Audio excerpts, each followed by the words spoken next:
जय हिंद दोस्तों, सैनिक समाचारों में आपका हार्दिक स्वागत है। सबसे पहले बात करूंगा रोज की तरह हेडलाइंस की। हाँ जी दोस्तों, रक्षा मंत्रालय का एक्स सर्विसमैनों के लिए सराहनीय कदम उठा है। फायदा दोस्तों, 4.25 लाख सर्विस सेंटर। हाँ जी दोस्तों, 26,000 बैंकों से करार और 199 डेडिकेट सेंटर।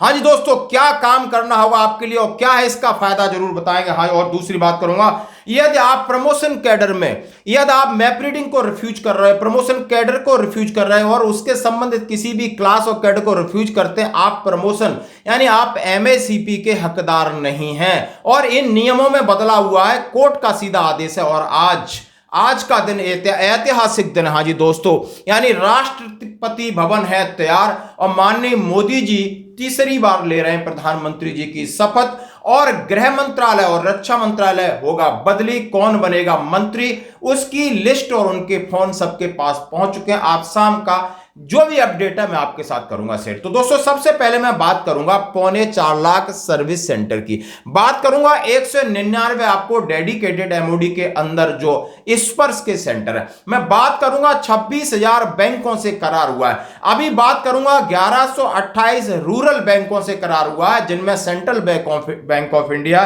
कैनरा बैंक है और बैंक ऑफ इंडिया है। अभी दोस्तों, मैं क्यों ये बात कह रहा हूं, ये बहुत मुश्किल है, क्योंकि जैसे जैसे स्पर्श को डिजिटलाइज किया जा रहा है वैसे वैसे ही सैनिकों को परेशानी आ रही है और रूरल इलाके में बैठे हैं वीर नारी, उनको परेशानी आ रही है, उनकी रुकावट हो रही है उनकी पेंशन में। क्योंकि लाइफ सर्टिफिकेट किस तरीके से भरें, प्राइवेट जगह पर हम भराते हैं, लेकिन नहीं, अब आपको सरकारी संस्थान होंगे जो आपकी देखभाल करेंगे, बैंकें होंगी जो बैंकों को नियुक्त किया गया वो जब आपका काम करेंगे। क्या आपका काम करेंगे? आपका पेंशन और कम्यूटेशन, यदि आपका पेंशन सही आ रहा है उसकी, यदि आपका कम्यूटेशन ज्यादा कट रहा है तो उसके लिए आप ग्रेवियंस डाल सकते हो। आपको फैमिली पेंशन में रुकावट आ रही है, आप उसका ग्रेवियंस डाल सकते हो। आपका आधार कार्ड पैन कार्ड सही है, आपकी फैमिली डिटेल, बच्चों की डेट ऑफ बर्थ सही है, आपका फैमिली का नाम, उसका सरनेम, इन सब चीजों को देखना है आपने। और इन समस्याओं को लेकर आप व्यापक रूप से काफी परेशान चल रहे हो। आपका पर्सनल डाटा है, जो भी सर्विस के रिलेटेड जो भी डाटा है, जो आपकी डिस्चार्ज बुक में उससे अलग है,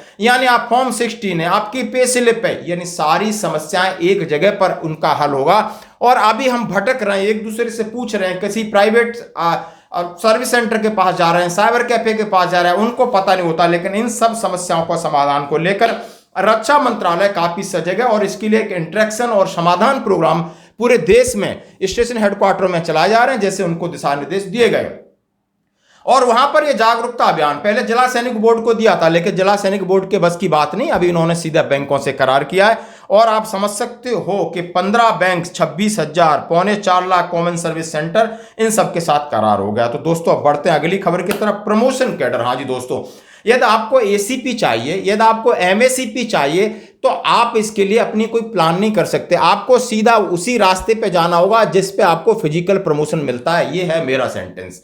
माना कि यदि आपको प्रमोशन, माना कि आपने मैप रीडिंग रिफ्यूज की, माना कि आपने प्रमोशन कैडर रिफ्यूज किया, माना कि उसके साथ आपको एमटी टेस्ट है, माना कि आपको कम से कम आपकी प्रोफेशनल क्लास क्या होनी चाहिए, जैसे कि मैं जिस संस्था में था, यदि आपको प्रमोशन नायक बनना है तो आप क्लास, उसकी जो ट्रेड है उसका क्लास कम से कम 3 होनी चाहिए और मैप रीडिंग आपकी कम से कम वहां पर 2 होनी चाहिए किसी ट्रेड की, और एमटी भी आपकी 2 होनी चाहिए। तो इन सारी चीजें ये प्रमोशन से कंसर्न है। याद, आप किसी भी एक चीज को डिनाई करते हो तो आप फाइनेंशियल अपग्रेडेशन के हकदार नहीं हैं, आपको एमएससीपी नहीं मिलेगा, चाहे भले आप 8 साल, 16 साल और 24 साल सर्विस पूरी कर चुके हो। यदि आपने कहीं भी डिनाई किया तो आप प्रमोशन के एमएससीपी के हकदार नहीं है। और उसके साथ अब जुड़ गया डिसिप्लिन क्राइटेरिया, अब जुड़ गया मेडिकल क्राइटेरिया। हाँ जी, यानी आप जो फिजिकल प्रमोशन का जो राइट रखता है, जिसके पास क्वालिटीज है, उसी को आपको, जो फिजिकल प्रमोशन नहीं मिला है उसी को एमएससीपी मिलेगी। अब एमएससीपी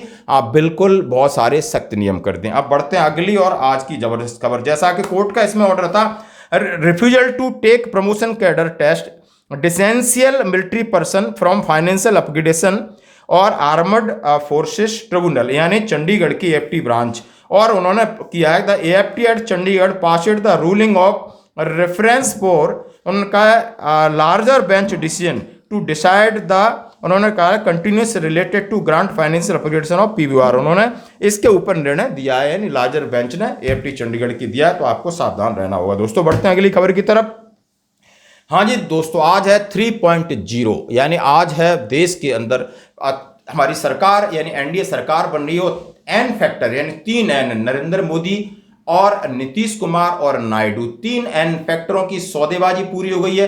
राष्ट्रपति भवन में पूरी तैयारी चल रही है, कौन मिनिस्टर बनेगा उसकी लगभग लिस्ट निकल चुकी, जैसा कि मैं आपके साथ शेयर कर रहा हूं। जितनी सहयोगी पार्टियां उनको सबको बता दिया गया है कि आपको क्या क्या मंत्रालय मिलेगा, लेकिन भारतीय जनता पार्टी ने चाहे वित्त मंत्रालय हो, विदेश मंत्रालय हो, रक्षा मंत्रालय हो, गृह मंत्रालय अपने पास रखा है। और जैसा कि इसके ऊपर आप जेपी नड्डा जी हों, शिवराज सिंह चौहान अध्यक्ष बन सकते हैं, हो सकता है राजनाथ सिंह को बड़ा पद मिलेगा, और गृह मंत्री अमित शाह रहेंगे कि नहीं रहेंगे, इन सब में फेरबदल के मोदी जी ने संकेत दे दिए कि इन्हें बदलेगा, क्योंकि मोदी जी का नया स्टाइल है, वो नए चेहरे सामने लाते हो, चौंकाने वाले चेहरे लाते, तो आप देख सकते हो। इसके अलावा जिसको जो मंत्रालय उनके पास फोन पहुंच गया है, 10 बजे तक सबको तैयार रहने के लिए आदेश है, तो अभी आप समझ सकते हो शाम को 7:15 बजे आप देखिए बाहर से बहुत सारे मेहमान आ रहे हैं, बहुत सारे बुद्धिजीवियों को बुलाया गया है, बहुत सारे आप समझ सकते हो वंदे मातरम के ड्राइवर्स को बुलाया गया है, सबको मौका दिया, एक अलग स्टाइल का है। और आगे क्या होगा देखते हैं। आज की खबरों में इतना ही, बने रहिए हमारे साथ, धन्यवाद।